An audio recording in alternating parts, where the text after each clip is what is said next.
Hebrews. This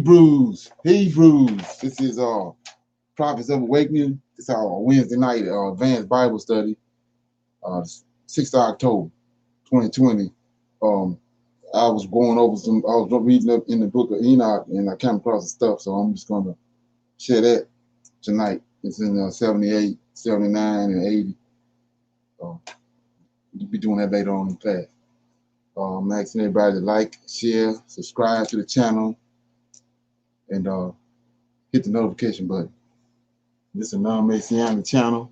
We deal with the Tanakh, which is the Old Testament, Torah, which is the first 5 books of the Old Testament that was given to Moses on Mount Sinai by our Redeemer, the Lord of Hosts. So with that being said, I'm going to say shalom and welcome to everybody. We're going to do our moment of silence and our prayer and the psalm, and then we go into some current events. Okay? The moment of silence is for the Lord of Hosts and for all that he's been doing in orchestrating our deliverance and all that was promised to us as a people. So I'm gonna go into my prayer. Say, oh Lord, we come this day praising thee and worshiping thee with thy might and thy power and thy great understanding. Oh Lord, the end times that you have foretold unto our fathers are upon us. Oh Lord, give us strength and wisdom to endure all that thou hast foretold. Give us, O Lord, the knowledge to rightly divide thy word that thou hast delivered unto us in righteousness and in truth. There is great confusion among your inheritance, O Lord, now that you are awakening us. For I know, O Lord, that your hand is sure and that your hand is firm. O Lord, we need you so very much in these latter days. We will tarry and depend upon you, O Lord, because there is none else besides you. You are our deliverer and our redeemer. Peace be unto you. Okay. We'll read the Psalms right quick. Okay. What's up, Andre? Shalom, shalom, Brother Leonard. Shalom, everyone. Okay. I'm gonna do Psalms 80. It's a prayer of restoration. It's by Asaph. Give ear, O shepherd of Israel, thou hast that leadeth Joseph like a flock, that dwelleth between the cherubim. Shine forth before Ephraim and Benjamin and Manasseh. Stir up thy strength and come and save us. Turn us again, O God, and cause thy face to shine, and we shall be saved. O Lord God of hosts, how long wilt thou be angry against the cry of thy people? Thou feedest them with the bread of tears, and givest them tears to drink in great measure. Thou makest us a strife unto our neighbors, and our enemies laugh among themselves. Turn us again, O God of hosts, and cause thy face to shine, and we shall be saved. Thou hast brought a vine out of Egypt. Thou hast cast out the heathen and planted it. Thou preparest room before it, and didst cause it to take deep root, and it filled the land. The hills were covered with the shadow of it, and the boughs thereof were like the goodly cedars. She sent out her boughs unto the sea, and her branches unto the river. Why hast thou then broken down her hedges, so that all they which pass by the way do pluck her? The boar out of the woods doeth waste it, and the wild beasts of the field doeth devour it.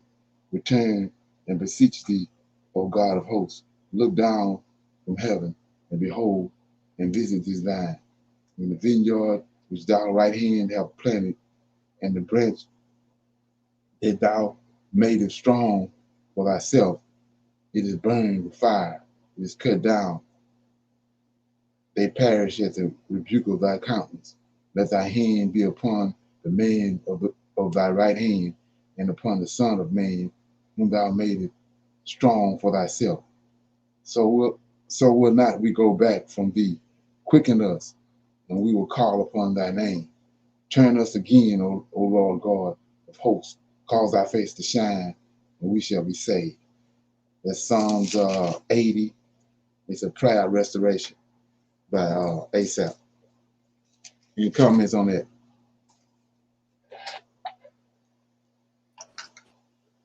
Verse 18, quicken us, Okay, and we will call upon thy name. He's right. reviving us right today. Yeah. Okay, yeah. Yeah, yeah, that was a good verse to go to. So, prime example of that is Ezra. Show you that right quick.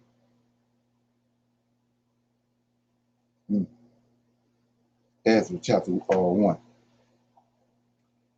Let me know when you get it.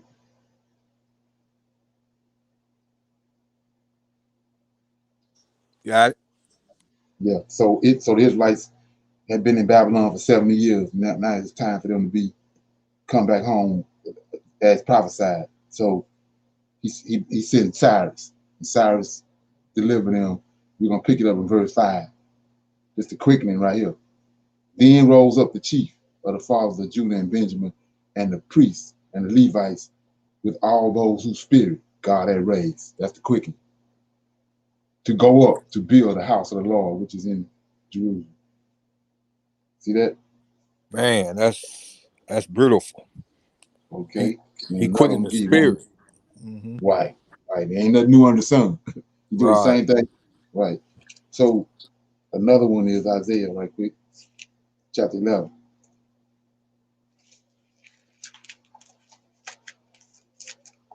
Isaiah chapter 11. So this is David. I was talking to somebody this morning about this because everybody wants to go to JC and say son of David, right? So we see right here it says Isaiah chapter 11, verse 1, and there shall come forth a rod out of the stem of Jesse. See that? You don't know what to do when you read that. And a branch shall grow out of his roots, and the spirit of the Lord shall rest upon him, the spirit of wisdom and understanding, the spirit of counsel and might, the spirit of knowledge and the fear of the Lord, and it shall make him quick. See that? Same thing. Quick understanding in the fear of the Lord, and he shall not judge after the sight of his eyes, neither prove after the hearing of his ears, but with righteousness shall he judge the poor, and reprove with equity for the meek of the earth, and he shall smite the earth with the rod of his mouth, and with the breath of his lips shall he slay the wicked, and righteousness shall be the girdle of his loins, and faithfulness the girdle of his right. Okay. Okay. So anybody else got anything out of Psalms 80?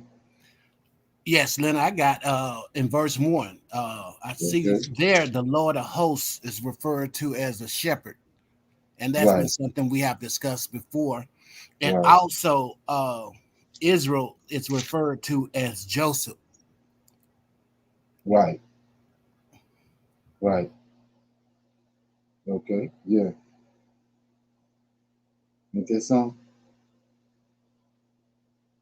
Yeah. So I got anybody else got anything?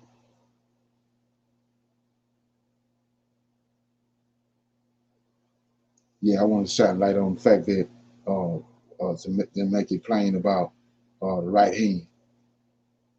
It says, let me get it. It says,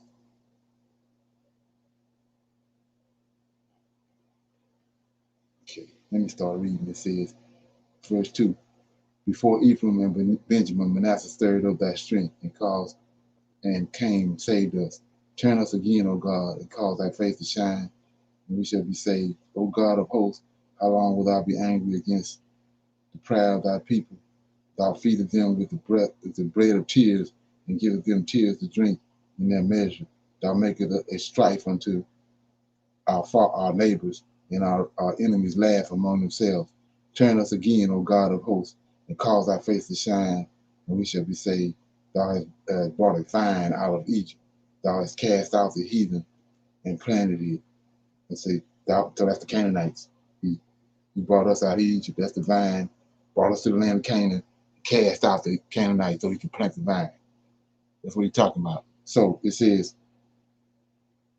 Thou prepared room before it, and did it cause it to take deep root, and it filled the land.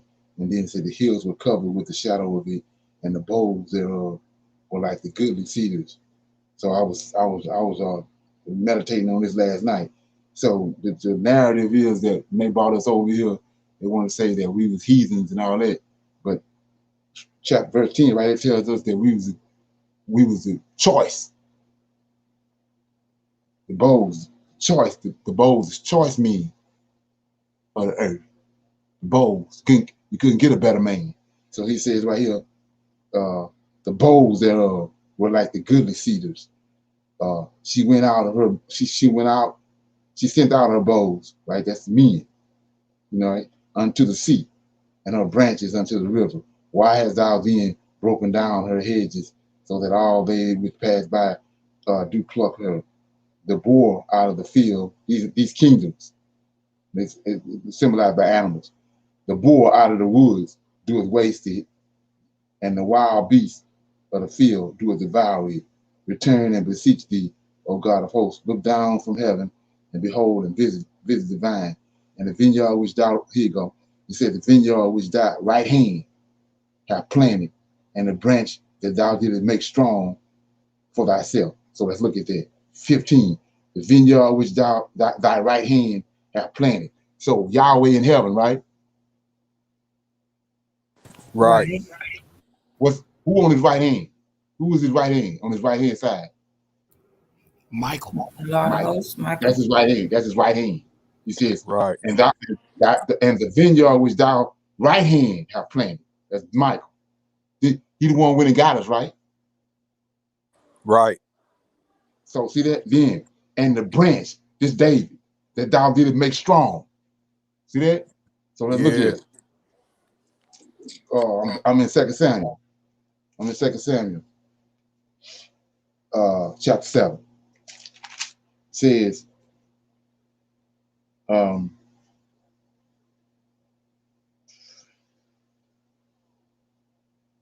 verse 8. 2 Samuel chapter 7, verse 8. This is the Lord of hosts told Nathan to go tell David this. He says, now therefore, so shalt thou say unto my servant David, thus says the Lord of hosts, this Michael, I took thee from a sheepcote, from following sheep, to be ruler over my people Israel, and I was with thee whatsoever thou wentest, and I have cut off all thy enemies out of thy sight, and I have made thee a great name, like unto the name of great men that are in the earth. Now go back over here.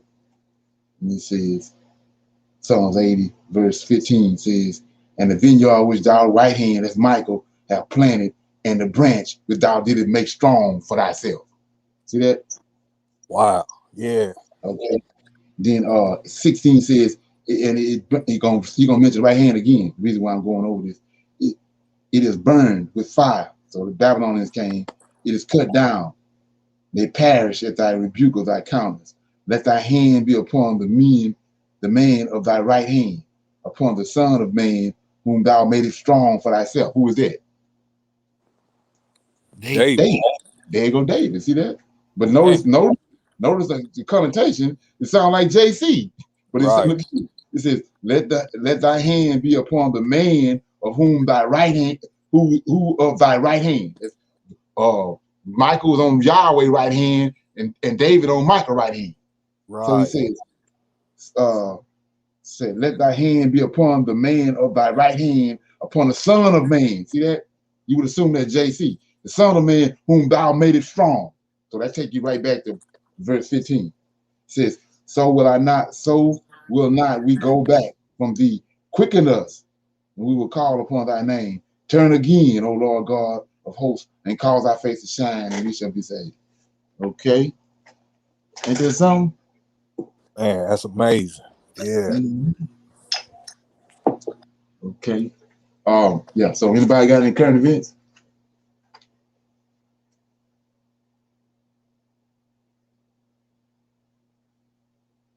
No. Okay, I got a couple. Uh, I hope I ain't doing no overload on these current events.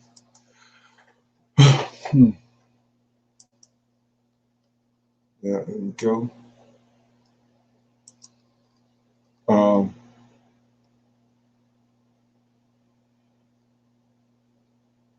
do this here first. I'll do this one first right here. Can you see that? Yeah. Yes.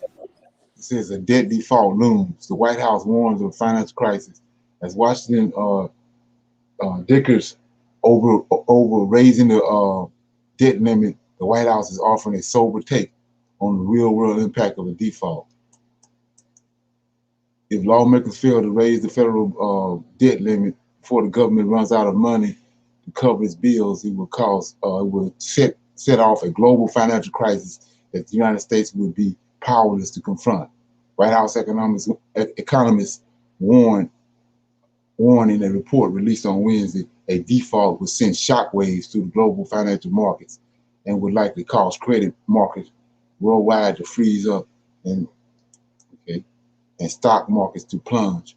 Officials at the White House Council of Economic Advisors warned employers around the world would likely have to begin laying off workers. They're already doing that. It says the potential for an ensuing global recession, they wrote, would be worse than the 2008 financial crisis because it would come as countries continue to struggle to escape the coronavirus pandemic.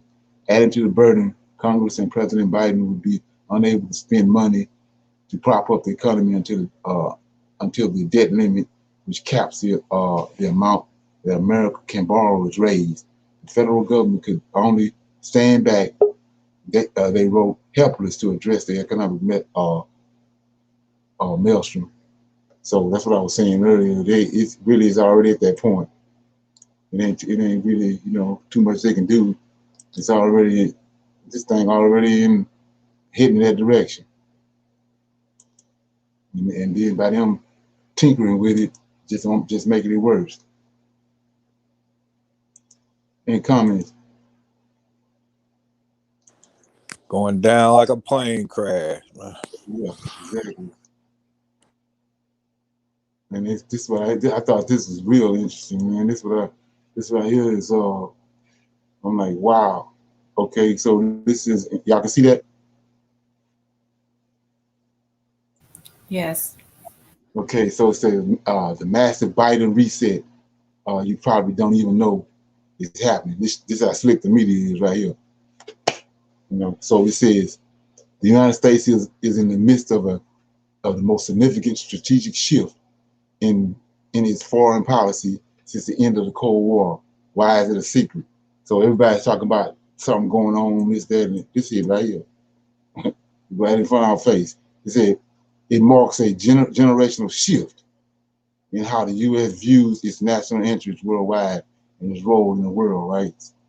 So the scoop of the shift is how the U.S. approaches its national interests worldwide, and its role in the world is so great that it touches on virtually every aspect of American policy abroad and at home. Unlike the shift that occurred after 9/11, which we know a shift happened, it is not a reactive or narrowly driven by developments in a single region of the world. It's truly strategic, based on recognition of the sweeping global changes and anticipation of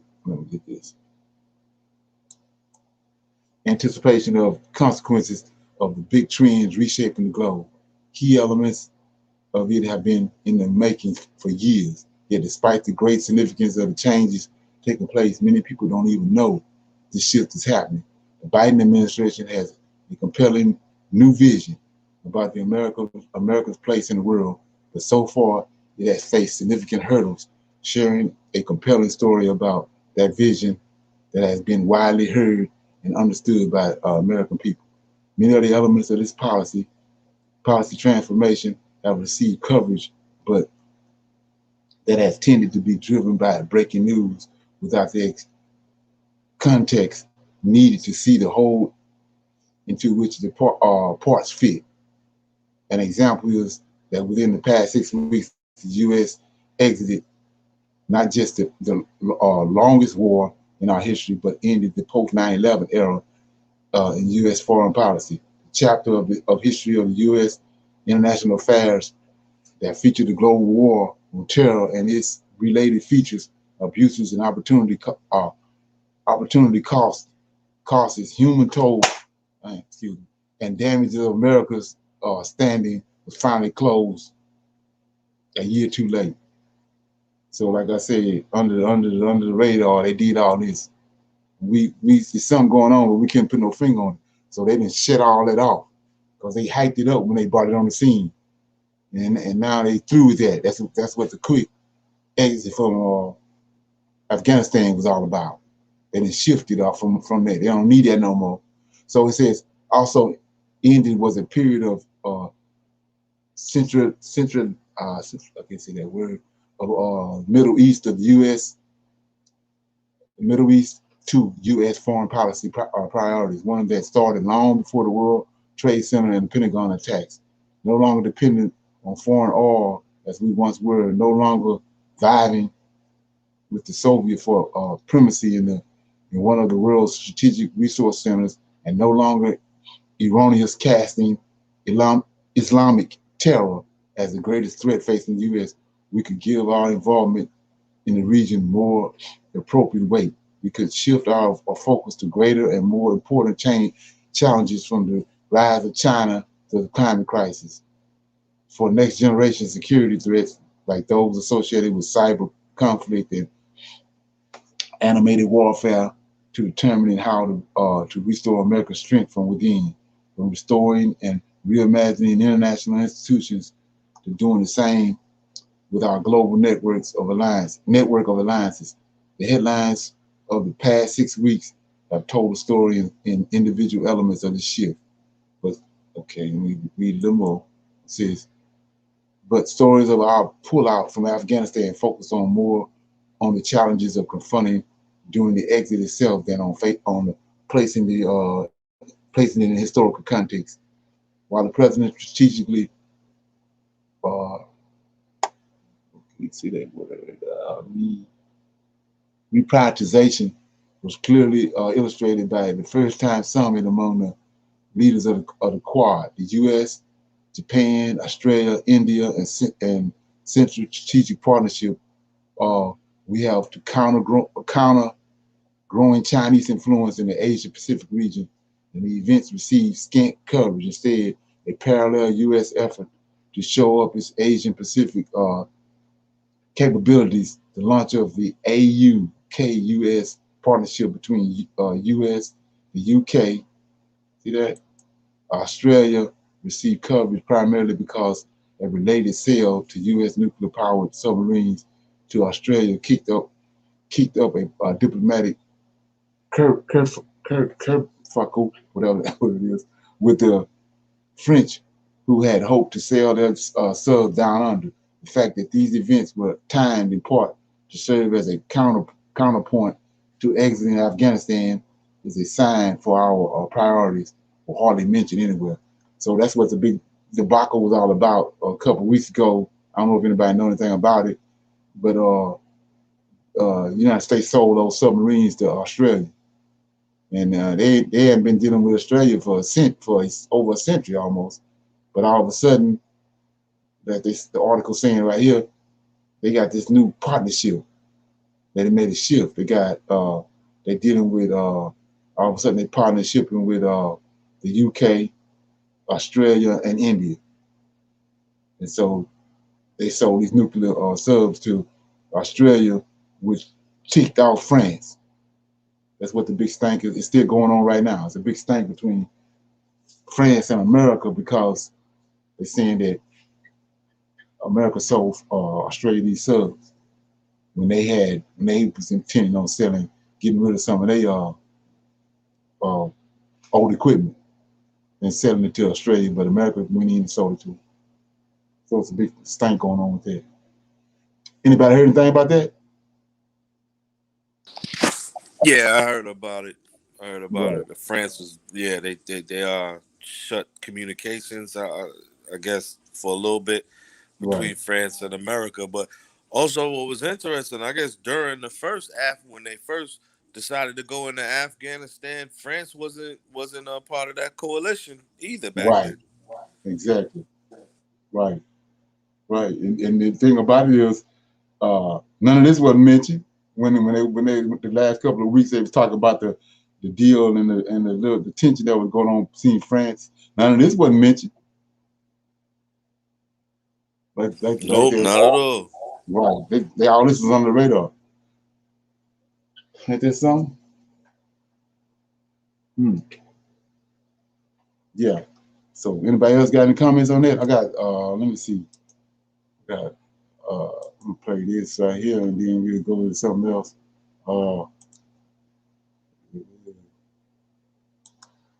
Okay. Let me play this, then we get some comments. That's to Wake Up Africa. My name is Dr. Mumbi Saraki. How you doing? How's everything going? I really do pray that you are well in all your ways, all of them, beloveds, and that you're moving into living life truly on your own terms.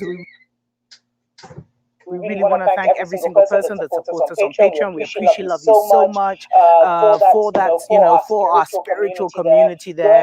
Go ahead and consider joining to see everything I have to say about the pandemic. There's extra shows on there and some books I've also shared on there. Thanks to everyone who has subscribed to this channel. Beloveds, I love it. I love how it's grown. I appreciate love each and every one of you. Now, I know by now you already know. I don't know if you were a victim or not, but Facebook, Instagram, and WhatsApp were down for hours yesterday, beloveds. And what we need to know by this is that it has begun. We are fully in a digital world, beloveds, which is why they want to move humans into digital beings, stories of 4 other days. And we saw that yesterday, that it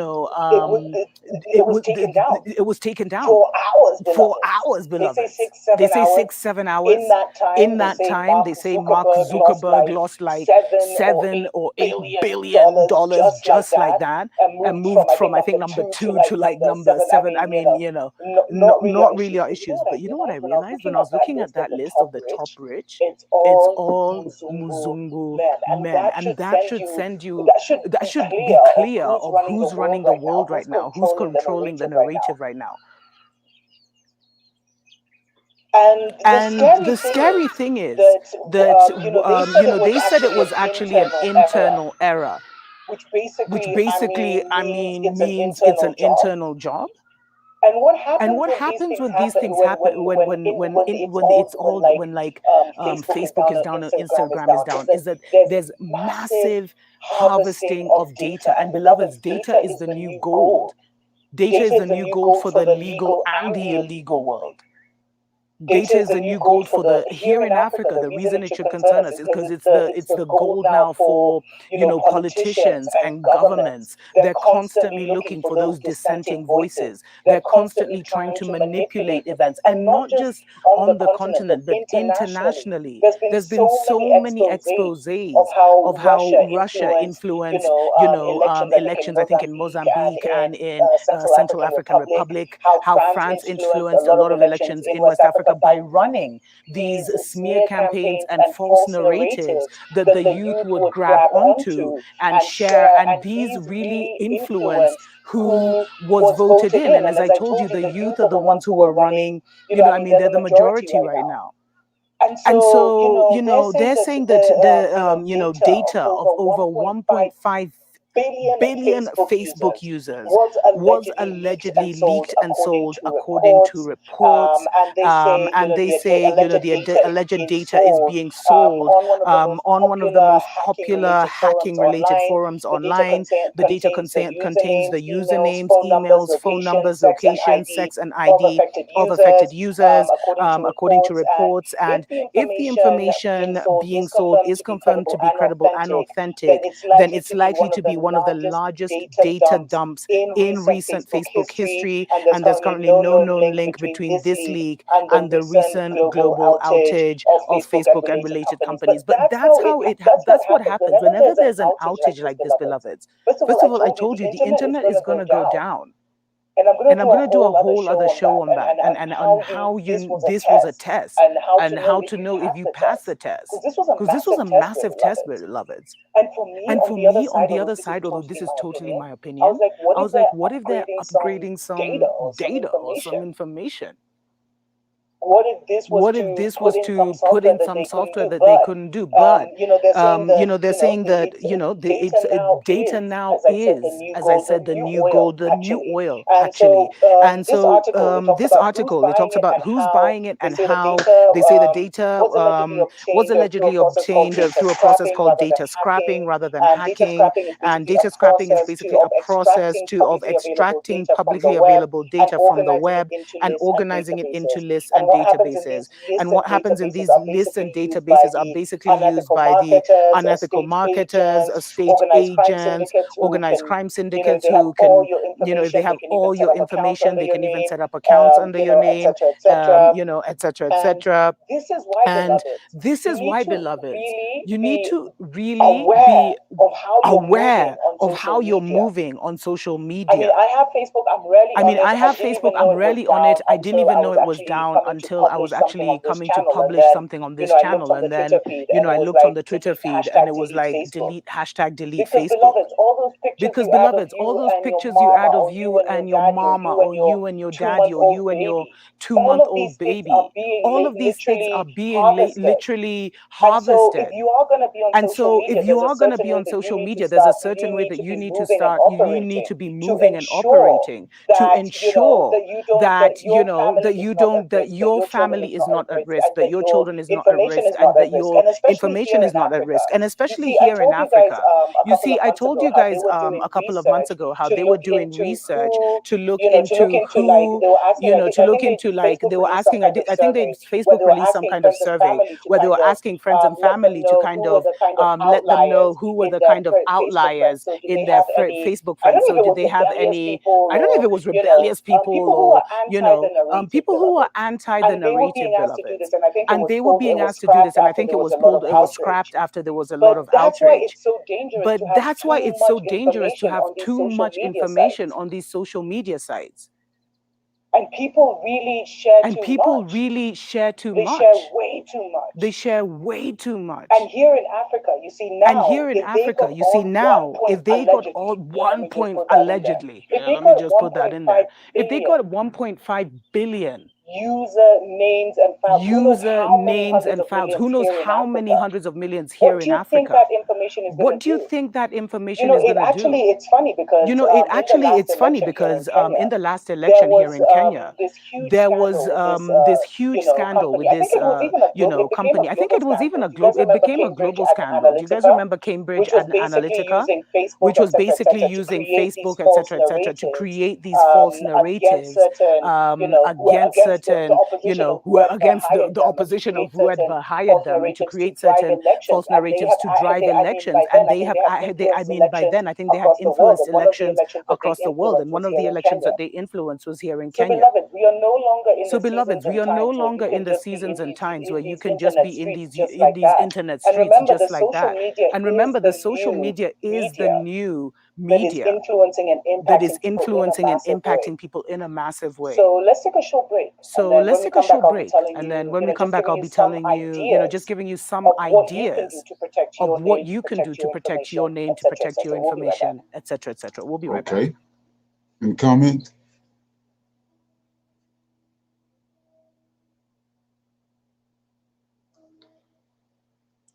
Anybody got any comment? Okay. If you haven't claimed your $97,246 in homeowner relief,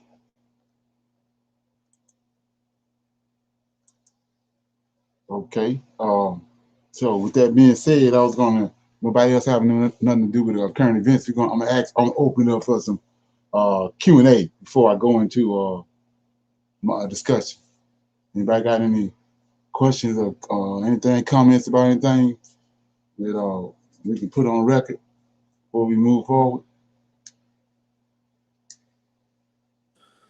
I got a question that I know I came on a little late. I apologize, but did y'all go over what took place in Texas, that school shooting?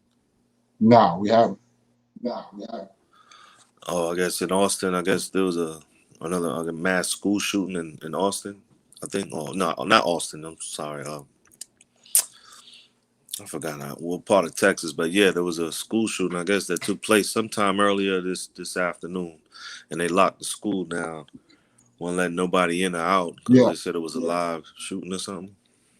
yeah. I saw some saying that I think it's a little black kid that's on the run. And Oh, that's what it is. No, I didn't finish watching any of yeah, I it. saw they showed a picture of a little black kid. Said he's on the run for he had shot some people, so it got to be tied to that. Wow. Yeah, they said he was like 18. Right. Yeah. I think it was Dallas and Arlington, I think they said. Arlington, Texas. Yeah. Yes. Arlington, right? Yes, Yeah. yeah, Arlington. Okay. Okay. Yeah. No, I didn't know it was a school shooting, but I just heard he had killed some people. He was on the, they was on I didn't think the they died. Did anybody die? I was hoping they did. At that time, when I heard it, they went to the hospital, but nobody had. Did somebody die out of the four? That's what they said. They said Oh no. casualties. I don't know if Mm. it was because they was wounded or what. Yeah, they were saying at that time that fortunately nobody was killed, but three went to the hospital and one denied treatment. He was shot, but I don't know how you can be shot but can deny treatment. They all four were shot. Three went to the hospital at that time. They were alive. The other. So I don't know. I was hoping, that because now he's going to be charged with murder. Something had to be going on. I don't know why I had sympathy for the shooter for some. Just looking at his face on Right. there. Yeah, right. You don't look I like that just had type of guy. some sympathy. Yeah. Mm-hmm. I The hope nobody. last update, I'm sorry, the Go last ahead. update was they did have him in custody. Oh, they got him. Oh, Hmm. well, I knew they were going to get him eventually. I don't know what. I don't know. Oh, I Okay. just I found it interesting because when I caught it, I think maybe sometime a little bit after noon, they said it was a live shooting and they had locked the school down, nobody in or out. So the students and teachers were stuck in classrooms and things of that nature. But the thing that struck me odd is that when I saw it, they were bringing out chairs and things for the parents or whatever to come and sit in front of the school. Like they was really trying to make this a public event of what was taking place. They was lining up the front of the school with chairs and stuff for Right. parents and whoever to come and sit out there at a live school shooting situation. That's odd. yeah, that's weird. Right. Yeah, I noticed something else too from going over through YouTube and looking at the news. Uh, it's kind of crazy too. There's a lot of black women coming up missing and being killed. Anybody else seen that? Yeah, what's the in St. Louis? I Yeah, seen a young lady speak on that in St. Louis. right. And then this big Yeah, they're not executive. yet. Sorry, Yeah, good. they had this big executive. She was over some company. I can't remember the name of the company, but she came up missing. They found her dead. Man, yeah, they said it's like no sexual altercations, no robberies, no Right, nothing. It's like they're just hunting down black women. right, exactly. And then a lot of them come just coming up completely disappearing, missing. They can't find no traces of them. And it's getting worse and worse. Wow. In Yeah. St. Louis, What's that? what you say this was that it's around the country or specifically in St. Louis? No, it's all over. It's all over. Wow. Yeah, It just came to light with me because I was looking today and I seen three today. And I was Yes, in like, St. wow. Louis, it's 7 women in 7 days. Right, exactly. In St. Louis, though, Right. And then you specifically. got, and that's just in one place, but it's happening in a lot of places. Right. I'm gonna find out that I'm gonna go back and look Yeah. at that article. But this lady was like a CEO. Two of them was like high up in a company or some company, and they both one of them came up mysteriously. They found her dead, and then the other one just they can't find her. It she just disappeared. They can't no trace. So them high profile people, just imagine the ones coming up missing that nobody, they don't, they under the radar. Exactly. Right. Like a lot of Right. they Right. don't report on us. So Right, that's crazy.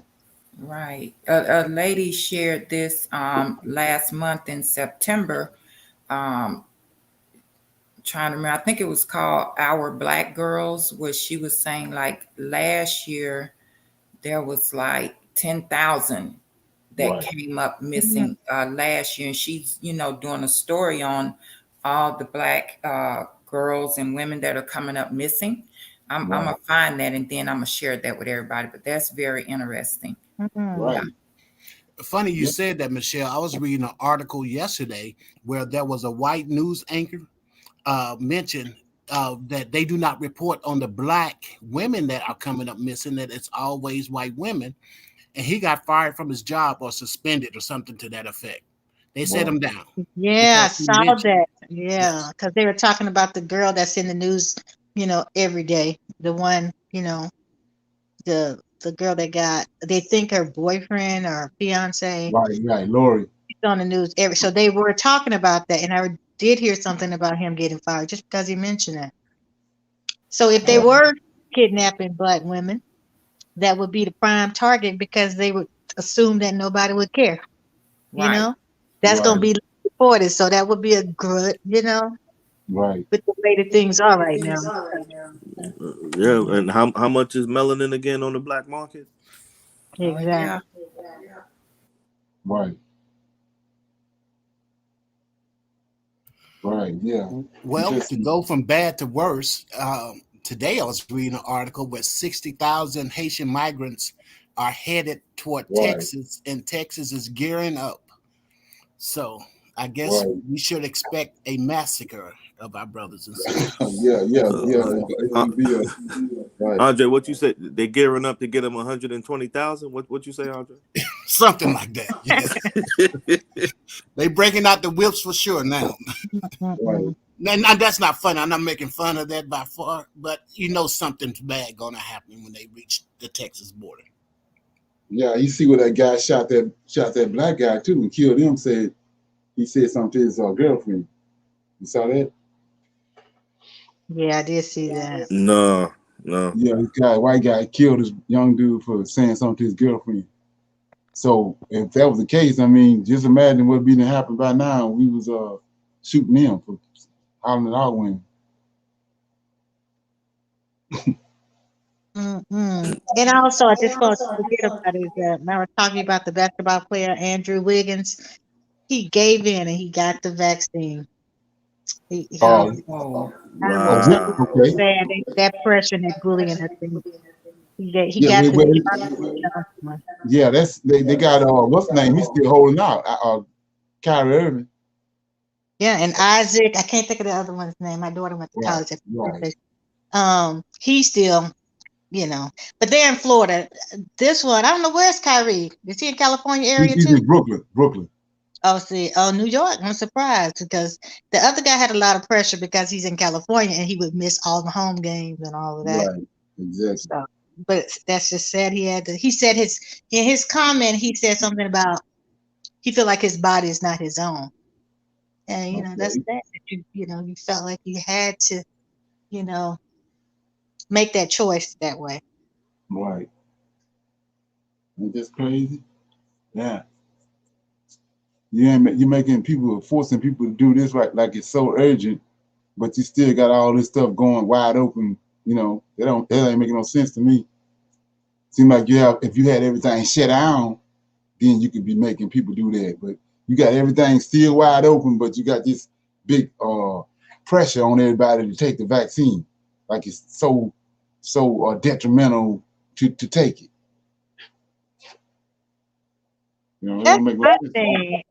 I don't understand the people that have taken the vaccine are more concerned than the people who haven't.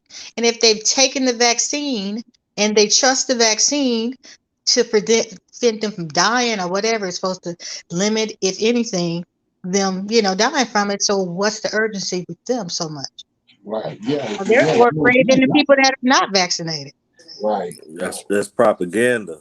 It's the propaganda machine that's taking place. Trigger words like it's a pandemic of the you know what I mean? And Right, exactly. so, it's the divide and conquer. We was talking Right. about the other day, divide and conquer. And then they put pressure on the ones that ain't been vaccinated. Well, Yeah. the ones who received it received the pressure to get it as well, so Right. they fear man over fearing the Lord of hosts in this matter. Right. Exactly. Ain't that something? Okay. So anybody else got any questions or comments before I go into the lesson? One last piece of news: Little Nas X is no longer gay. What happened? I have no idea. I didn't read that mess. I just seen that headline. Oh, you saw that? What in the world? I didn't Now read that's that. crazy. You talking about crazy? That's crazy. I wouldn't Yeah, waste my time with that. just He done last made week. all the money he needed. He made all the Right. money he needed. Now he could go back straight. Right. Yeah. I was gonna say just last week you was pregnant. Now all of a sudden He's no come on, longer gay, man. according to the headlines. Oh man, that is crazy. Okay. He'll be back. Uh, okay. Anybody else got anything? All right. So I'm over here in I'm in Enoch. I'm in my other Enoch. So it's got Roman numerals. I'm thinking that it's chapter 78. That's what I'm gonna start reading it. So here we go. It says, and now my son Methuselah, I have shown thee everything, and the account of every ordinance of the stars of heaven is finished. And he showed me every ordinance respecting these which take place at all times and in all seasons under every influence in all years at the arrival and under the rule of each. So the reason I'm reading this was because of if you go back and go back to what Jacob taught was what Jacob, he said Jacob taught Jacob taught Joseph. When he gave Joseph that coat of many colors and all that, he said he taught Joseph. All the mother boys was out in the field, shepherds, but he was passing the knowledge that was passed down to him. He was passing it to Joseph. And so when you understand that, like I was saying before, this goes over a lot of people's head. They're not understanding that these men having dreams and visions. Like David, I showed you David had a dream. Most High showed him what was going to happen to him, that he's going to resurrect him and all that. He tell you that in 2 Samuel. But right here, so he just showed him, just like he showed Abraham who Jacob was. He showed Abraham that Jacob the one you got to keep your eyes on because he the one I'm going to deal with. He showed David Solomon. So he's showing them all this through dreams and visions, like he said. So he said right here, it says, and now my son Methuselah, I have shown you. So it's Enoch telling Methuselah, I have shown you everything. See that? So he didn't say some of it. He said, I showed you everything. And the account of every ordinance of the stars. See that? The Egyptians is dealing with the stars, but not in this way. He dealing with so Abraham descendants got understanding of the stars and all that too. They got it from Enoch, but it's a righteous understanding. So it says, and on account of every ordinance of the stars of heaven is finished. And he showed me everything. Ordinances respecting these, which take place at all times and in all seasons under every influence in all years at the arrival and under the rule of each, during every month and every week. He showed me also the decrees of the moon. That's the different phases of the moon. Like I said, so that means they constantly looking up at the moon, looking at the stars. They're doing that. We ain't doing that. So it says a decree of the moon, which is effected in the sixth gate. For it is at the sixth gate, it is the light consumed. From this is the beginning of the month, and its decree is effected in the sixth gate, and its period until the 177 days are completed according to mode of compilation by weeks, 25 weeks and 2 days. It says that this period is less than that of the sun, according to the ordinance of the stars, by the 5 days and 1.5 precisely. That was chapter. I went too far over anyway. That was chapter 78. But the thing about what I'm showing you is, if you remember when Joseph was in Egypt and the other 11, other 10 didn't recognize him, then he kept Simeon and sent the other ones back. Told them go get Benjamin, because that's Benjamin and Joseph got the same mother, and he hadn't seen his brother in I don't know when. So he said, go back and get Benjamin, bring him back. Well, when he brought Benjamin back, he had this map on the table, and he told Joseph, he told Benjamin, your brother is in Egypt, but I want you to find him on this map. So Benjamin had the knowledge to do that. So Benjamin looked at the map and told him, he's standing right here. You him. And then that's when they started crying and all that. But yeah, so this is where the knowledge came from right here. They don't tell us all this stuff right here. So they didn't get this understanding from the Egyptians. We got it from when Enoch was taken up to heaven. So it says, I'm in chapter 79. It says, in those days, Uriel, and that's what I was telling you about, how they dealing with these angels. These are highly intelligent beings, and they're men. They look like them. And that's what they conversating with. So like I was saying before, you have to when you look at that, you can see how diabolical the people that brought us over here on the transatlantic slave trade. Because these, like I just read in Psalms 80, he said these bows went out. Goodly bows, the best men on the planet. And this is who they was bringing over here. They was killing them by like flies. But they got us thinking they were some degenerate people that had big old hoop earrings in their noses and all that, and looking like coons and everything. But that wasn't the case. They was highly intelligent, well put together, highly developed, skillful people that they was doing that to, throwing them over slave ships and all that. So it says, I'm in chapter 79. In those days, Uriel answered and said unto me, behold, I have shown thee all things. Notice it keeps saying, I showed you all things. I have shown thee all things, O Enoch, and all things have I revealed to thee. Thou seest the sun, the moon, and those which conduct the sun, and those which conduct the stars of heaven, which cause all their operations, seasons, and arrival to return. So let's look at that. So what's being conveyed right here is, if you saw the Wizard of Oz, remember the Oz was this dude behind the curtain, and all them years he was tricking the people, making all that fire come out and all that, but he was behind the curtain working it. They ain't never see him. All they saw was the effects. So he telling us right here, all we seeing is the effects. But he telling us right here that thou seest the sun and the moon and those which conduct the stars of heaven. So there's some beings up there that's conducting what we see. Sun and moon and all that, right? So 3, in the days of the sinners, the years shall be shortened. Their seed shall be backwards in their prophetic soil, and everything done on the earth shall be subverted and disappear in the season. The rain shall be restrained, and the heavens shall stand still. In those days, the fruits of the earth shall be late. So he's saying over time, this is what seeing gonna do to the earth. In those days, the fruit of the earth shall be late and not flourish in their season. And in their season, the fruit of the trees shall be withholden. The moon shall change its laws and not be seen at its proper period. But in those days shall heaven be seen, and barrenness shall take place in the borders of great chariots in the west. Heaven shall shine more than when illuminated by the orders of light, while many chiefs among the stars of authority shall err, perverting their ways and their works.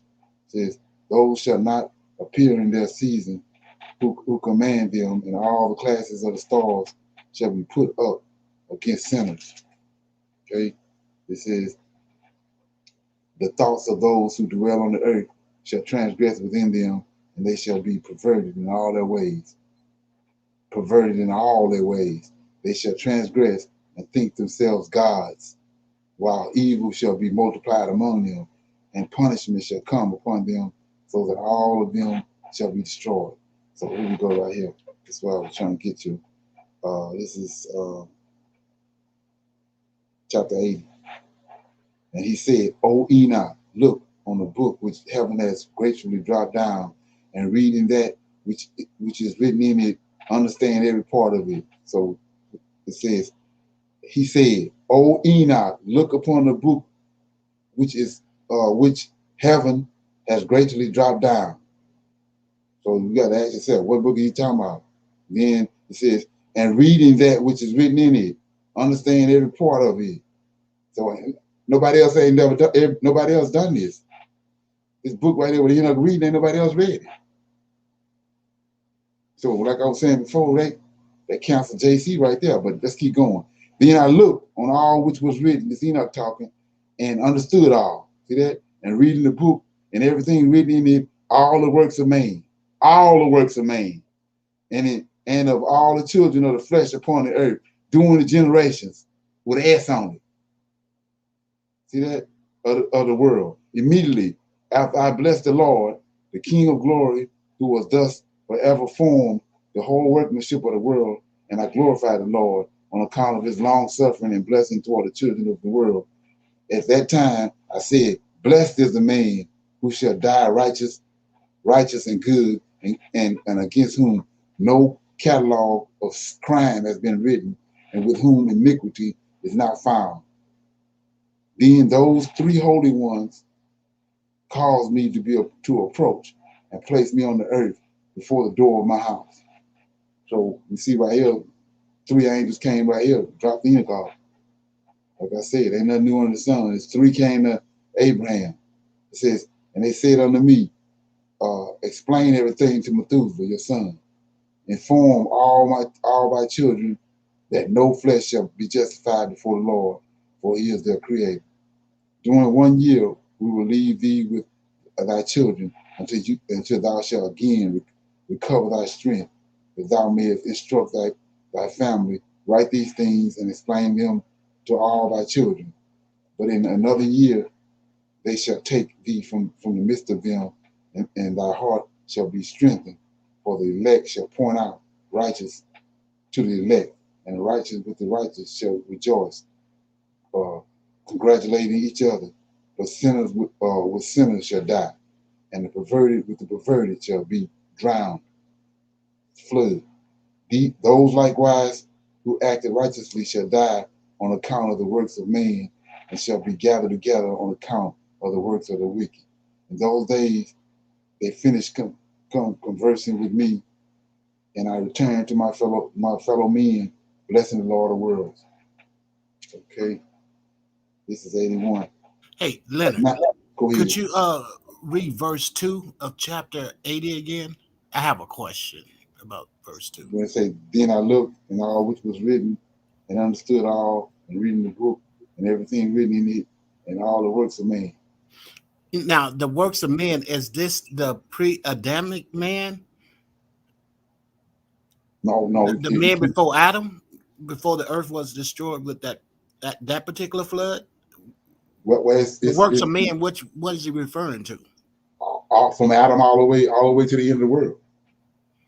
He saw the future. So he's talking futuristic here, not what is past. Yeah, past and present. Okay. He said, verse 4, answer. Immediately after I blessed the Lord, 3, it says, and all the children of flesh upon the earth, doing the generations with an S on it, of the world. All generations. Yeah, that's the piece that made me think past generations, not future. No, he said, but past and present. We're going to see that in a minute. So then he says, and I glorify the Lord on account of his long suffering and blessing toward the children of the world. And at that time I said, blessed is man who shall die righteous and good, against whom No catalog of crime has been written, and with whom iniquity is not found. Then those three I read that. Okay. So yeah. So I'm back over in 81. I'm starting 81 again. It says, and now my son Methuselah, all these things I speak unto thee and write for thee, to thee I have revealed all, and have given thee books of everything. Preserve, my son Methuselah, the books written by thy father, that thou mayest transmit them to future generations. See that? Future generation. See that?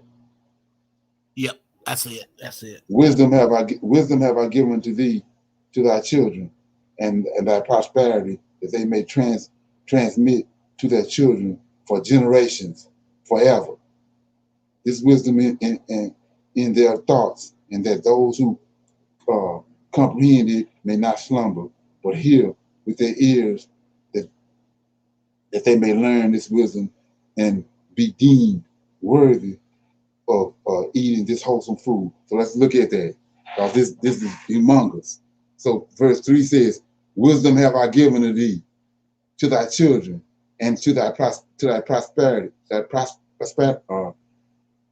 prosperity, and that they may transmit to their children, talk, conversation, right, for generations forever. This wisdom, say this wisdom in their thoughts, right, and that those who comprehend it, look, this is the only way to comprehend it, and those who comprehend it may not slumber. See that? Fumble with it, but hear with their ears. See that? Hear with their ears, that they may learn this wisdom and be deemed worthy of eating this wholesome food. So this food right here is wisdom. So go back to the garden when he said, and I did eat. So ain't no apple. And the tree of life said, don't eat of the tree of life. I mean, the tree of knowledge of good and evil. That's a conversation. So everything I just read right here was went on with Eve and the serpent. She said, let me read it. It says, I'll read that and I'm gonna get back on. I don't want to digress. So it says, Genesis chapter 3 says, no, not 3. Let me see. Yeah, so chapter 3 says, now the serpent was more subtle. This is the tree of knowledge of good and evil. In case you ain't know that, the serpent is the tree of knowledge of good and evil. Now the serpent was more subtle than any beast of the field which the Lord God had made. And he said unto the woman, yea, see how he's talking to her. Go back to what the knowledge is, what the food. The food is the knowledge and the understanding and the conversation. Say, yea, have God said, ye shall not eat of every tree of the garden. Now she's going to explain it right here. And the woman said unto the serpent, yea, we can eat of the fruit trees of the garden, but the fruit of the tree which is in the midst of the garden, that's him. So right there, that's telling you what the fruit is right there. It's an understanding, it's the wisdom, understanding that she received from him.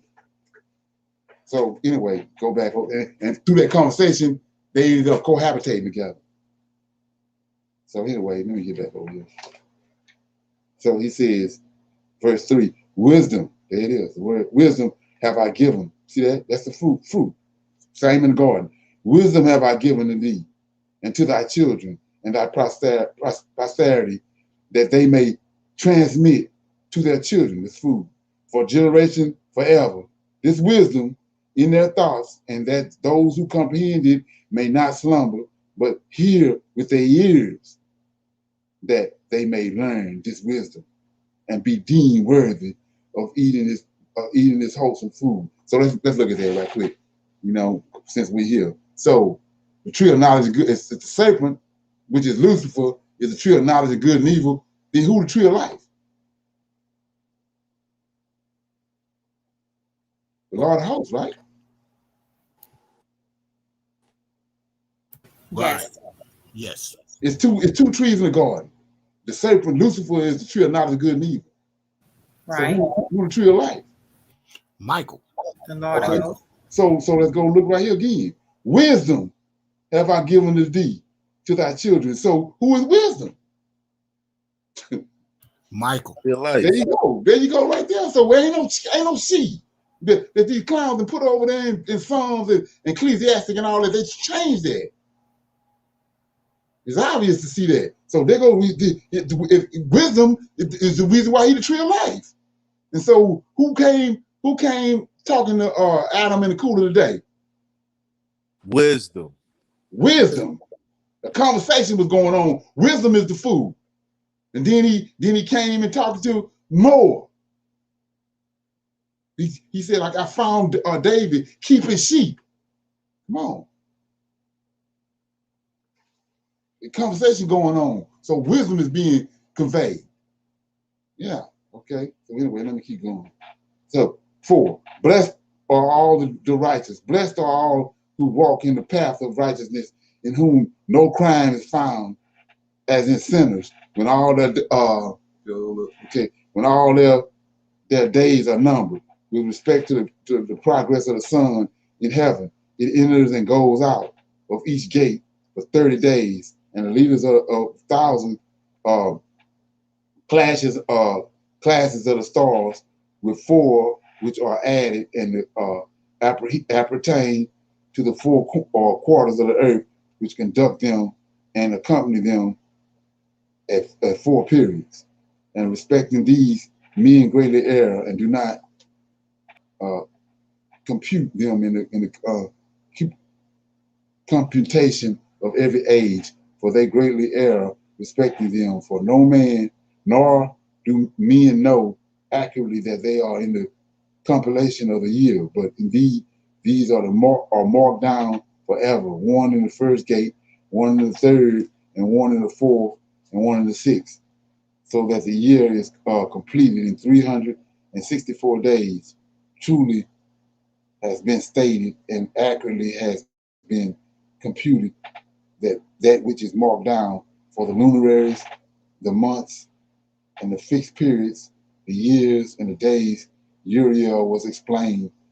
Uriel has explained to me and communicated to me whom the Lord of all creation on my account commanded, according to the might of heaven and the powers which it possessed both by night and by day, to explain the laws of light to man, and the sun, the moon, the stars, and of all the powers of heaven, which are turned with their respective orbs. So let's look at this right here. I keep on bringing this up, but I don't know if it is is coming across. So right here, this Uriel in verse 8. Uriel is 4 angels carrying Most High throne. I showed you that in Ezekiel chapter 1 is Michael, Gabriel, Uriel, uh, uh, and Phinehas. So right here it says in chapter 81, verse 8, truly has been stated and accurately has been computed that which is marked down for the luminaries. Look at this, the luminaries, the months, the fixed periods, the years, and the days. Uriel, that's who over there, has explained to me, but we're going to keep going. Uriel explained this to me and communicated to me whom the Lord of all creation on my account, so had commanded him. See that? So let's look at that. We got to go 2 places. So I'm going to go to Daniel first. I'm going to go to Daniel. And I'm in chapter, let me see.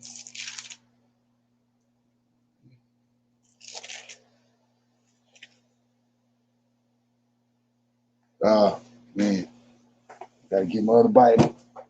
Give me 1 minute. This part been torn out. Daniel, chapter.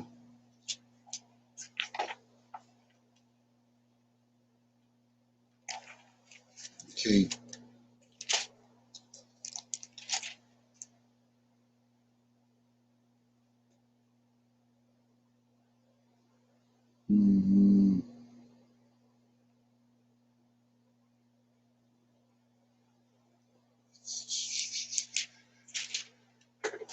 Yeah, I'm at 8 and 15. I'm in Daniel 8 and 15. Okay. 8 and 15. So it says, and it came to pass when I Daniel had seen the vision and sought for the meaning, then behold, there stood before me as appearance of a man. So that's Gabriel. And then 16, and I heard a man's voice between the banks of the Uliah, which called and said to Gabriel, make this man understand. So the man closing in that's on the water called to Gabriel, commanded Gabriel, told Gabriel, make him understand. Gabriel is over understanding. So that's why he told Gabriel, make him understand. I just read Uriel is over the luminaries. So he told Uriel, go make Enoch understand. Enoch and and Uriel went and told him as he was commanded, like scripture just said. So I gotta go one more place. Just trying to make this stuff plain. So I'm in Genesis 18.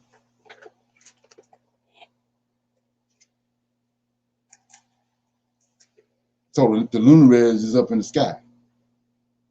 So I'm in Genesis 18, and I showed you how 3 men, there's 4 of them that carried his throne, but 3 of them showed up to deal with Abraham. The reason they're there to tell Abraham, first of all, they there the time that came, appointed time, the Moab and came to destroy Sodom and Gomorrah. They sinned and reached heaven. And in the process of that, he came through to tell Abraham that he's gonna have Lot. Tell Abraham that he's gonna have Isaac. So he tell Abraham he's gonna have Isaac, then he goes to the plains of Sodom to destroy it. So we in 1924. It says, then the Lord rained upon, see that? Then the Lord rained upon Sodom and Gomorrah brimstone and fire from the Lord out of heaven. So normally Uriel with them, but Uriel the one over luminaries. So they get there, then he command Uriel to fire brimstones, come down and destroy Sodom and Gomorrah. Okay. Any comments or questions so far? Okay, I'm in chapter 81, verse 9.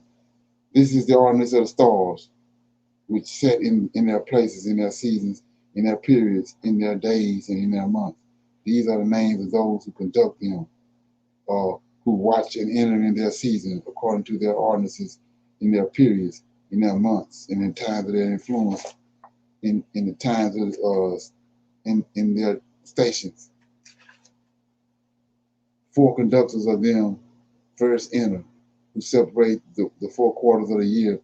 After these 12 conductors of their classes, who separate the months and the year in their 364 days, with the leaders of 1,000, who distinguish between days as well as between the 4 additional ones, which are as conductors divided the 4 quarters of the year.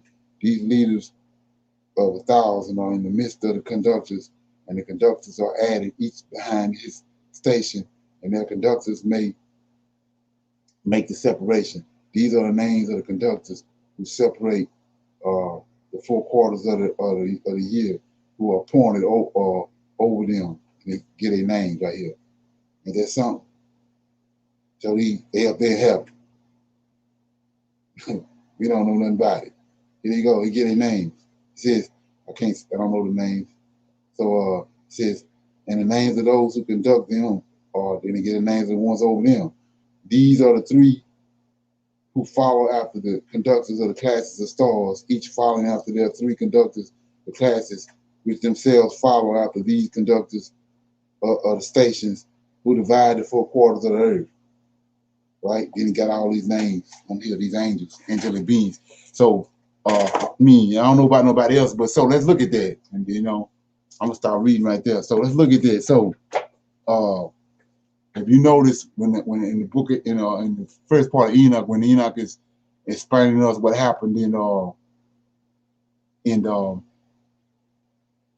Genesis chapter 6, he said that the 200 angels came down they was leaders. And so right here in the book of Enoch in chapter 81, he called them conductors. But in the first part of the book of Enoch, he says that they was leaders over 10 and leaders over 40 and leaders over 50 like that, right? So that's the ones these are the ones that came down. They was you got to imagine their responsibilities in the out in the solar system and out in heaven in the firmament. So they left there with all this going on. They left there, came down and deal with these women. Think about that. So brother on the earth ain't gonna stand a chance. So they left from up there. That's how we know ain't no women up there. They left from up there what they was doing. But he just showed you what their responsibilities was. They left from up there, came down here to deal with these women. Let that front mate. Okay. Anybody got any questions?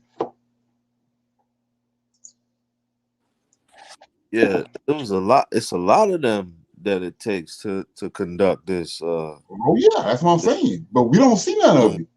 It's been taken away from us to understand. Yeah. A lot of them. Ain't that something? Hey, Leonard, I have a question. What you got?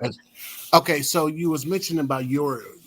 He was left behind because he handles the light and that type of stuff, correct? What luminaries? Luminaries. So does that mean that he's in charge of the day? Like the sun coming up? Is that fair to say? You can say it when you understand what it is. From what we just read, it's a crew that's doing it, but he's over. He's conducting. That's what I'm saying. He's over, correct? Yeah, he's over. Right. Okay, so that's I just want to establish that to get to the point I'm trying to make. Okay. So when Jacob was wrestling with an angel, that angel had to leave before the sun came up. Right.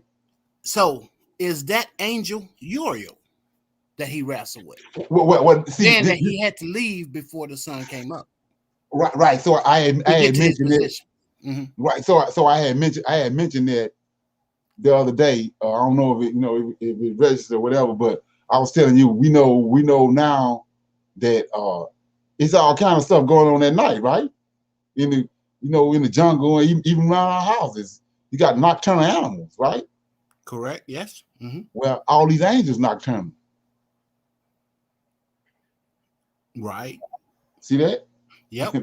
That's what dawned on me the other night. I was sitting in that bed and thinking about that, and I said, because they out and about at night. Right. They're out about it at night, and you see, every time they're doing something, it's at night. To do, just like he just told you, his angels overdue. Mm-hmm. They actually spread the do. Do is what they spreading the do, because he asked the one angel that I think his name was Gideon was dealing with. Remember, he asked him to put dew on the fleece and don't put it on the ground. And then the next time he comes, he said, put it on the ground and don't put it on the fleece. Then I'm gonna know that who you are. Right. Right. And he did all that occurred overnight. Right. All that happened before day. Before day. Yeah, before day. Yeah. Mm-hmm. And even and that's why I asked the question, because that angel, whenever I read that passage, it seemed like he had to be gone before a certain time. So that tells me he had to get back to wherever he had to be, because he's in charge of something. Yeah, got work and that just and that just led me to think that it was Uriel who wrestled with him that night and blessed him.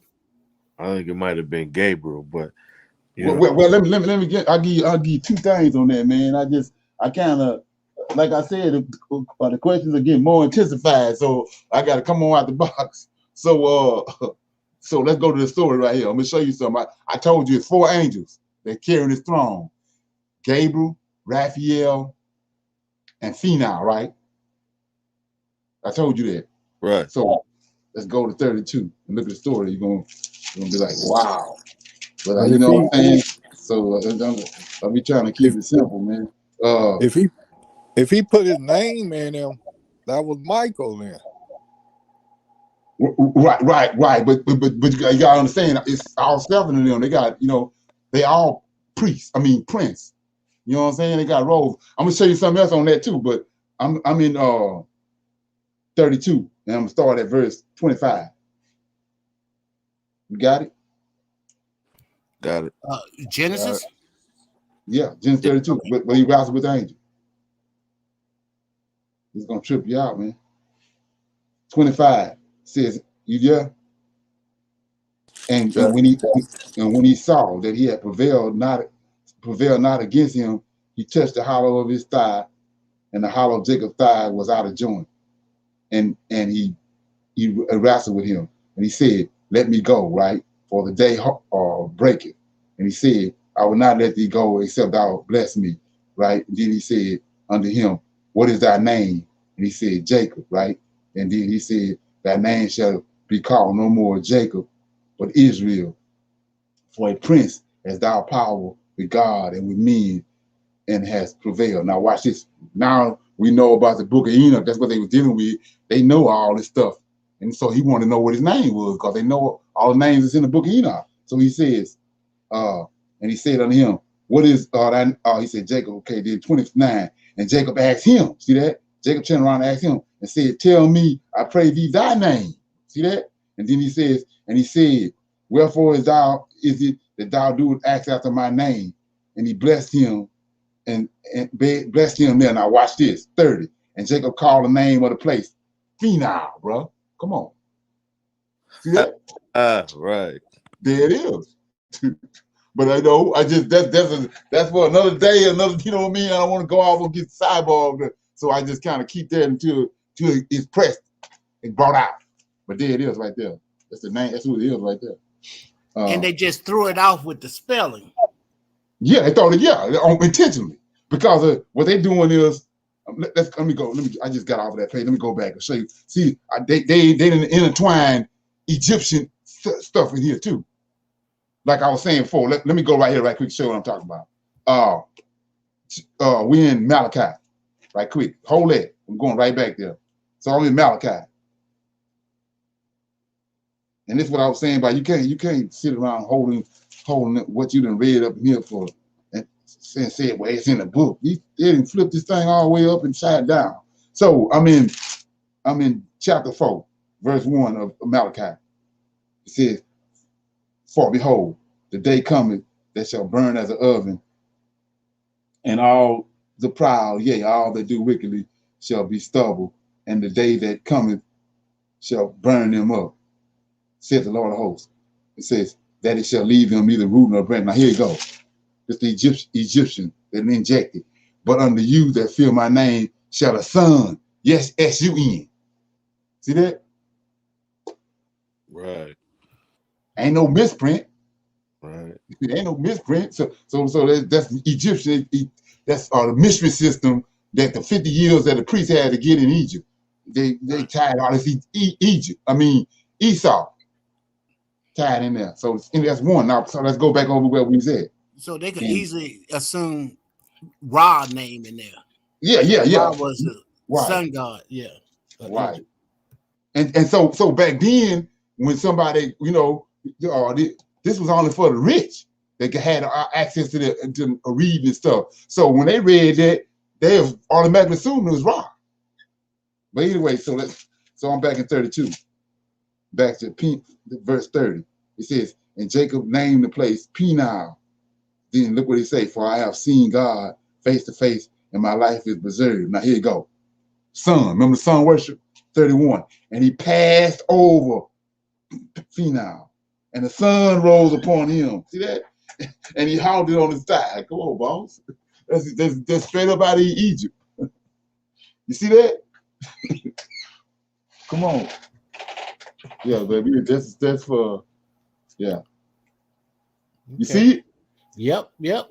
Okay. That's Okay. foul, man. That's foul. That's Oh, yeah, the file, right? Ain't there some? Yeah. Okay. Yeah. So, I'm down. Anybody got any questions or anything? Well, I was still reading out of the book, you know. But yeah, that's how you have to. Once you get an eye and an ear for all that, you see that. But nobody sees none of that because they believe this thing. This book is holy. It mean we was holy. We are holy people, and we got scattered. And so just like we got scattered, all the scriptures got scattered. You can't sit there hollering about that's holy, it's a holy book, and then what I read in here is legitimate and all that. They didn't disassemble this thing. That's the reason we in the predicament we in, because they took away our understanding. Yeah. And so I showed you how the Most High was taking Ezekiel back and forth from the captivity to Jerusalem back and forth. So if he can do that, he can raise up some brothers in these last days and break the book down. Hey, that ain't nothing but a whim. When the Most High in charge, So, but we discredited. The Israelite, the real Israelite, he discredited. He can't. You don't have no. He don't know what he's talking about. He told. That's how they perceive it. Yeah. So nobody had to don't play this right here. If there's something, then we'll go going out. Len, I got a question though. So Go ahead. speaking on the angel not giving a name, Judges. Okay. Where we at? Judges 13. 13. And I don't know if you want to say 15 maybe. Okay. 13 and 15? Yeah. Okay. All right. And Manoah said unto the angel of the Lord, I pray thee, let us detain this. This is when Samson was born, right? When they was Right. when the angel came to tell him about Samson. So I pray thee, 15, right? I pray thee, let us detain thee until we shall have made ready a kid for thee. And the angel of the Lord said unto Manoah, though thou detain me, I will not eat of thy bread. And if thou wilt offer a burnt offering, thou must offer it unto the Lord. For Manoah knew not that he was an angel of the Lord. And Manoah said unto the angel of the Lord, what is thy name? That when thy saying come to pass, we may do honor thee. And the angel of the Lord said unto him, why askest thou thus after my name, seeing it is secret? Okay. So is that kind of the same what that angel said to Jacob? You know what I'm saying? Why are you asking me my name? Right. Exactly. So is Right. this throw people off, or did they actually tell them who they were? And they just putting in this where they're saying, nah, why would they keep their name sacred or secret from these people that they giving these blessings to? Right. That's part I'm talking about Egypt. It's a mystery system. That system that was in place in Egypt is a mystery. That's why Paul hollered about, let me tell you a mystery. You don't see the prophets talking like that about no mystery. They don't talk like that. So right here, we know that this coming out of Egypt because Enoch, we got the book of Enoch. He telling you all their names. No, yeah, we know all their names. That's what I'm saying. Yeah, Oh, they say to these people, oh, why you asking me my name knowing that it's secret? yeah. That's coming out of Egypt. He told him his name, just like we see over there when he wrestled. We know who he was. He was talking to.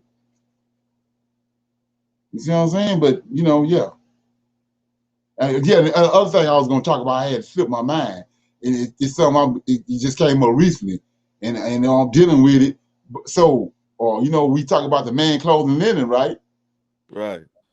And so, you got to go back and think about it. What the rest, what the rest of the angels got on? You know what I'm saying?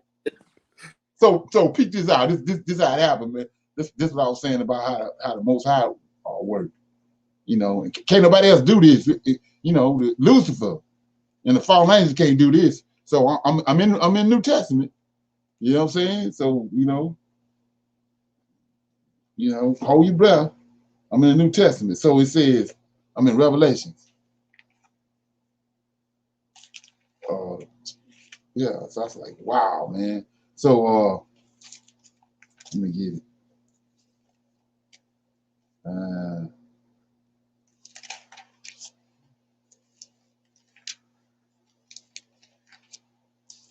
Somebody might know where it's at. It's when it came out with the 7 vials, the angels. That's what is that? Vials. Here you go. It says, and I heard. Let me get it.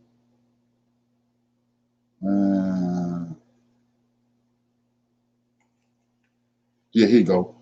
15 and 6. The 7 angels. We know that's who these 7 angels are. Came out of the temple, having 7 plagues, clothed in pure white linen, and having a breast girded about on a golden girdle. Right. So all 7 of them got on linen. Yeah. Yeah.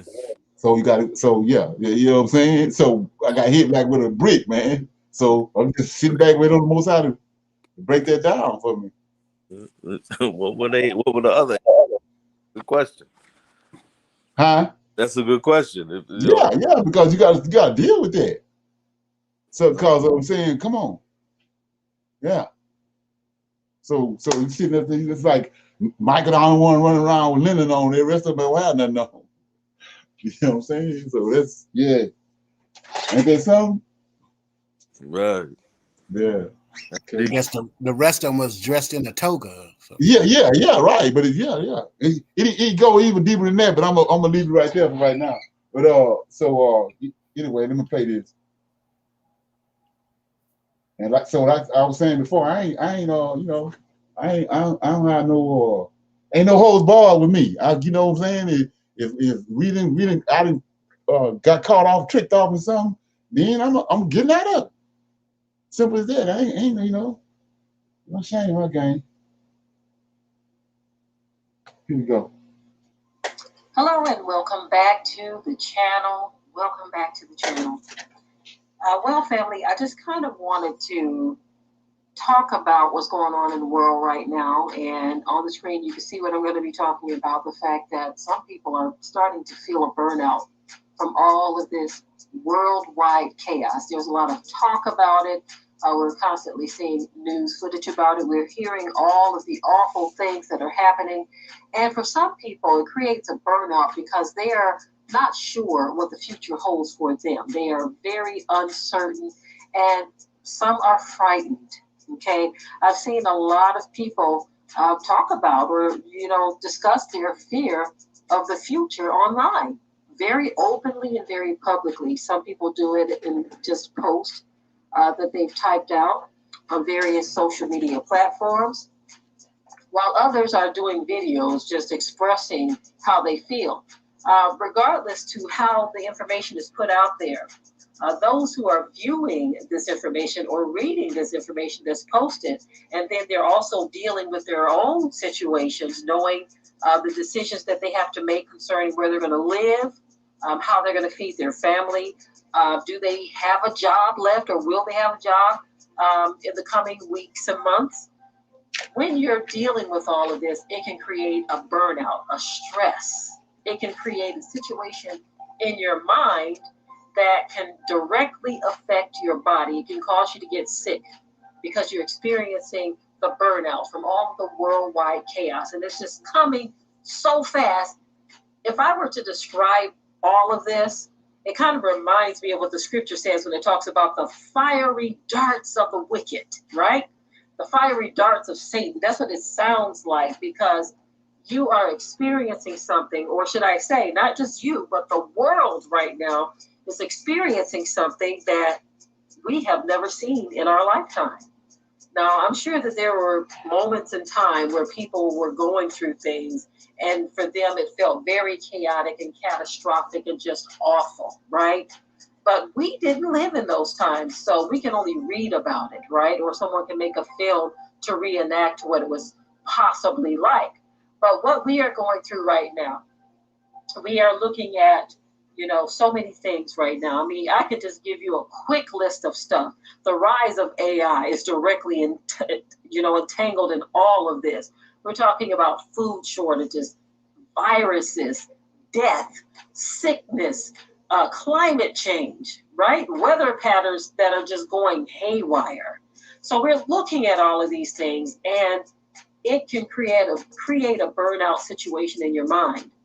Well, I know it's easier said than done to just tell somebody, look, calm down, meditate, pray, be patient. I mean, it's easier said than done. People can tell you that. And of course, we tell you that because these are things that we do. We meditate, we pray, we just kind of look at things from a biblical standpoint, knowing that prophecy is being fulfilled. But everyone is not able to shove all this stuff off into the corner or block it out of their minds. Everyone is not able to do that. We encourage you, however, to see the importance of trying to get to that point, because if you do not, you will experience this worldwide chaotic burnout experience from a position of just total chaos within yourself. You will be so afraid of what's going on that you can make yourself physically sick. So even though I say it's easier said than done to do this, I want you to understand the importance of doing it. It is very important that you do this, because if you don't,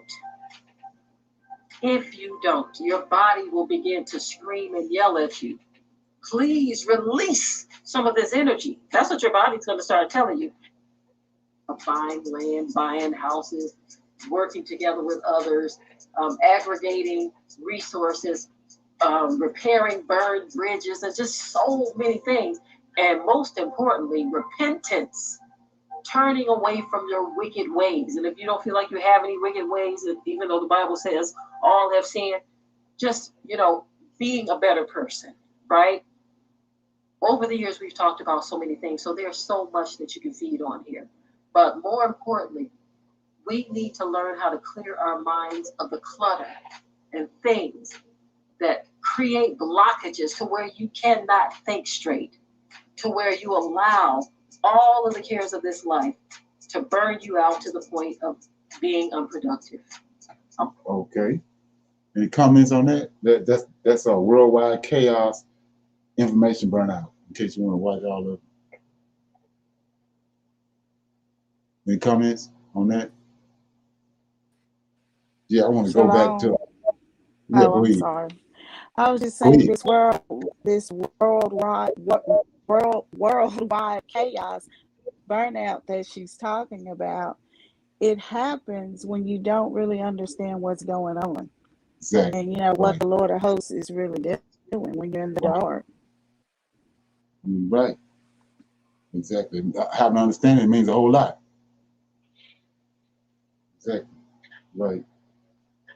Yeah, that's a good point. I'm in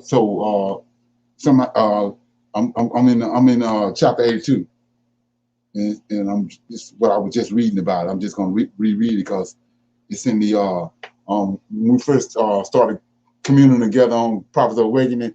We had kind of synchronized our books, and we had this book, we got the black book, the book of Enoch, Jubilees, and Jasher. Let me show it to you. Okay.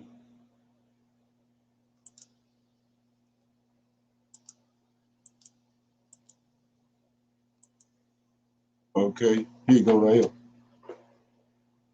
I know y'all should be familiar with that book. So this one I'm reading out of what I had just read about Enoch in his books. This one I'm reading from. It's got it's a little more, defined in here. So I'm gonna read it right quick before we get off. It says 82. And now my son Methuselah, all these things that I am recounting to thee and writing down for thee, and have revealed to thee everything, and given thee books concerning all these. So these books out here ain't in the King James Bible, given to thee. So preserve, my son, the books from my father's hands, and see that thou deliver them to the generations of the world. See, so that's why this is what they did. They understand the significance of this. They came in and hoodwinked all this. We didn't get it. We didn't get it like Methuselah and them got it, and like Jacob went to and lived with Shem and Eber and got it. They cut that off when they got Hotel Records, when the Greeks came and Epiphany showed up. That was all cut off. Okay, yeah, so I just wanted to shine light on that. So, anybody got anything else before we go? Everybody good? All good. Okay. Here we go. I'm gonna say shalom. Shalom and another shalom. Shalom, shalom.